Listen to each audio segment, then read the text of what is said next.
Эти поздравления для именинницы Медни Кадыровой, несомненно, самые дорогие. Глава семьи Рамзан Кадыров и самые близкие. Дети, присущие лишь их возрасту и непосредственностью, от всей души спешат поздравить бесценного в их жизни человека. Импровизированная сцена в роли ведущей праздничного вечера – старшая дочь Айшат. Самые дорогие слова ты сегодня услышишь от нас, твоих дочерей и сыновей. Спасибо тебе за все, родная наша. Мама, мы очень волнуемся. Если что-то не так, ты просто улыбнись. Порадовать мамочку, конечно же, для детей это волнительный и ответственный момент. И вовсе не потому, что мама строгий судья, а самый любимый человек. Оттого и эмоции переполняют. Я сегодня днем рождения маму поздравляю. Крепко я за шею маму обнимаю. Самая красивая мамочка моя, целый день послушным бытия. Родной ты наш любимый человек, мы возраст твой считаем не годами, а добротой и лаской и теплом. И пусть всегда ты будешь с нами за этим праздничным столом. День рождения, праздник мамочки моей, это самый добрый праздник. Он приходит каждый год. Мама, так тебя люблю, я заявляю прямо. Я большому кораблю дам название мама. Мамочку свою очень я люблю. Всем хочу сказать, за нее готова свою жизнь отдать.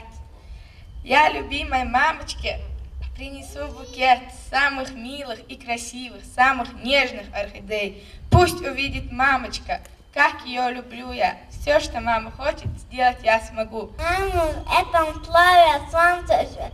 Лучше слова в мире нет. Мама на земле дует. Мама дарит ласку, дарит смех, здоровья тебе и счастья желаю в твой день рождения. Слушай нашу песенку, мамочка любимая. Слезы умиления на лице мамы вполне понятны. Такое отношение детей не есть ли суть женского счастья. Почитание родителей, а в особенности мамы, богоугодное дело. О роли хранительницы домашнего очага сказано немало, в том числе и в священном Коране. Абу Урайра, радийаллаху анху, рассказывает, что к Расулуллах, саллаллаху алейхи вассалям, пришел один человек и спросил: «О Расулуллах, саллаллаху алейхи вассалям, кто достоин наилучшего обращения?» Он ответил: «Твоя мать». А затем вновь спросил человек: «Твоя мать», ответил Расулуллах, саллаллаху алейхи вассалям. А затем спросил сахаба: «Твоя мать», ответил Расулуллах, саллаллаху алейхи вассалям. А затем спросил сахаба: «Твой отец», сказал Расулуллах, саллаллаху алейхи вассалям. قال رسول الله صلى الله عليه وسلم الجنة تحت أقدام الأمهات. Сказал наш пророк, саллаллаху алейхи вассалям, рай находится под ногами у матерей. Потомки религиозного деятеля Кадыровых с молодых ногтей воспитываются в духе истинных мусульман. Родители Рамзан и Медни Кадыровы с большой ответственностью и трепетом относятся к детям. Ахмад, Айла, Адам, будущие хранители священного писания, ученики школы хафизов уже делают большие успехи в изучении Корана. Дочь Айшат стала победительницей конкурса «Лучше чтить Корана». Хутмат исполняет нашиды. Ее талант религиозного песнопения высоко оценил и известный во всем мире шейх Рашид Мишари Аль-Афаси. Впрочем, каждый из детей глубоко религиозен и изучает Коран. Звучащий сегодня нашид – особенный подарок для достойнейшей из матерей.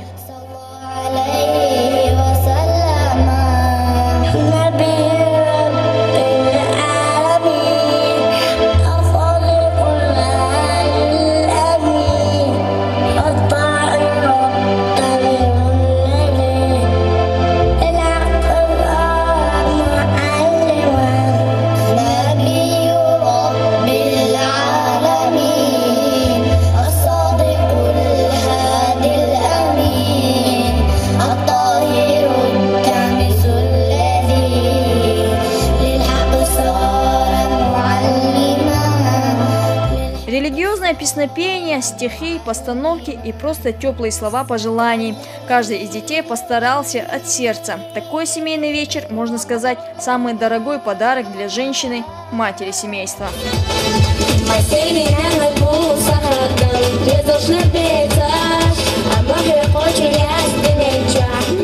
Вечер эмоций и хорошего настроения. Семейная идиллия, опорой которой родители с большой силой воли и безграничным уважением друг к другу.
Санета Тутаева, Рузана Веселаева при поддержке пресс-службы главы республики. Новости.